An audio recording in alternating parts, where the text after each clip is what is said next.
Voici la revue de presse. Bonjour Marion Lagardère. Bonjour Patrick, bonjour Julie, bonjour à tous. Dans la presse ce matin, le plan du gouvernement pour lutter contre la haine. Oui, sur le net et ailleurs, titre La Nouvelle République, il faut éradiquer le racisme. La France veut nettoyer le net et déconnecter la cyber-haine, titre également Sud-Ouest. Pourquoi tant de haine, s'interroge la dépêche du Midi. Question urgente parce que pour l'instant, rien n'y a fait, note Patrice Chabanet dans le journal de la Haute-Marne. Le premier plan contre le racisme et l'antisémitisme présenté en 2015 n'a pas fait refluer les torrents de boue, ces agressions à longueur de messages fielleux sur les réseaux contre les juifs, les musulmans, les noirs, une grossièreté et une virulence sur Internet qui ne doit pas non plus faire oublier les allusions plus subtiles, dit-il, quand certains dénoncent la mondialisation aveugle, variante du discours sur le capitalisme apatride des années 30 ou quand d'autres défendent la politique de Pétain. Ce sont ces signaux qui sont inquiétants, symptômes d'un mal plus profond encore que la bêtise crasse véhiculée sur le web. Comment lutter contre la haine? Le gouvernement répond par un renforcement de la loi, mais il y a aussi l'éducation. Exemple avec ce reportage du New York Times publié par Libération. La journaliste Catherine Benhold a suivi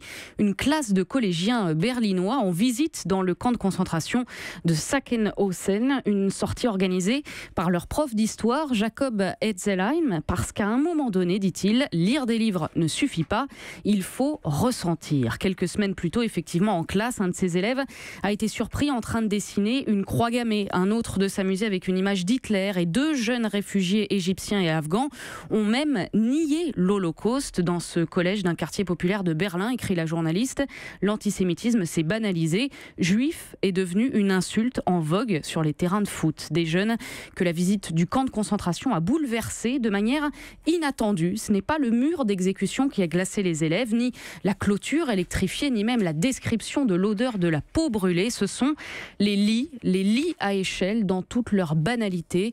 L'horreur dans un meuble ordinaire, familier de tous les enfants.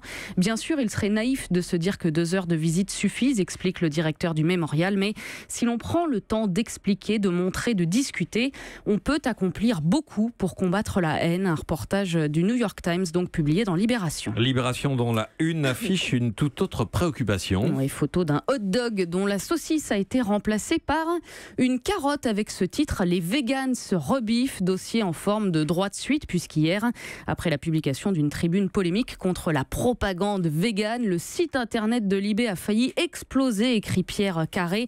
Trop de messages, trop de réactions, c'est chaud patate, nous dit le journal. La question, authentique enjeu de civilisation, est brûlante, politique et passionnée. La parole en page 5 à l'auteur et militant Aymeric Caron qui dénonce les clichés et mensonges véhiculés par le lobby pro-viande contre les végétariens.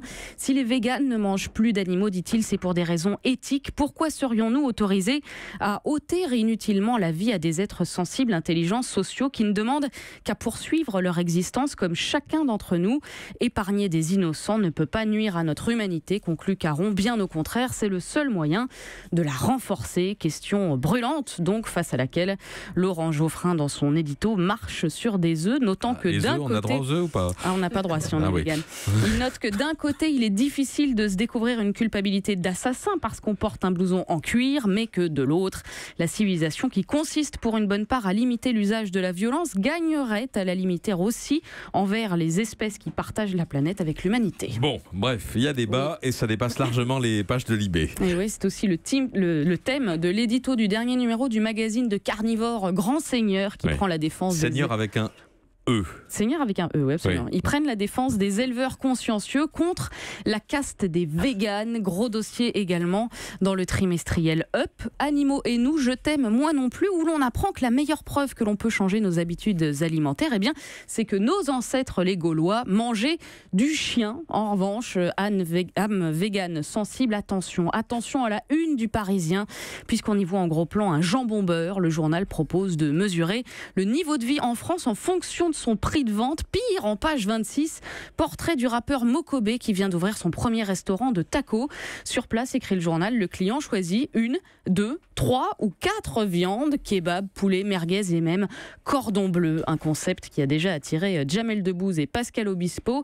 Mokobé qui n'est d'ailleurs pas le seul rappeur à tenter ce que le Parisien qualifie d'aventure culinaire, puisque Youssoupha s'est lancé dans le hot dog et Snoop aux États-Unis présente des émissions sur l'art du poulet frit. Bref, rassurons quand même les carnivore, on est encore loin, très loin de vivre dans un monde dominé par la propagande végane. Oui, enfin cette information à une du Figaro, les oiseaux disparaissent de nos campagnes. En 15 ans, les zones rurales ont perdu près d'un oiseau sur 3, écrit le journal. C'est la conclusion d'un rapport publié par le Muséum d'histoire naturelle et le CNRS. 34% de perdrix en moins depuis 2001, 29% pour la fauvette grise, 27% pour l'alouette ou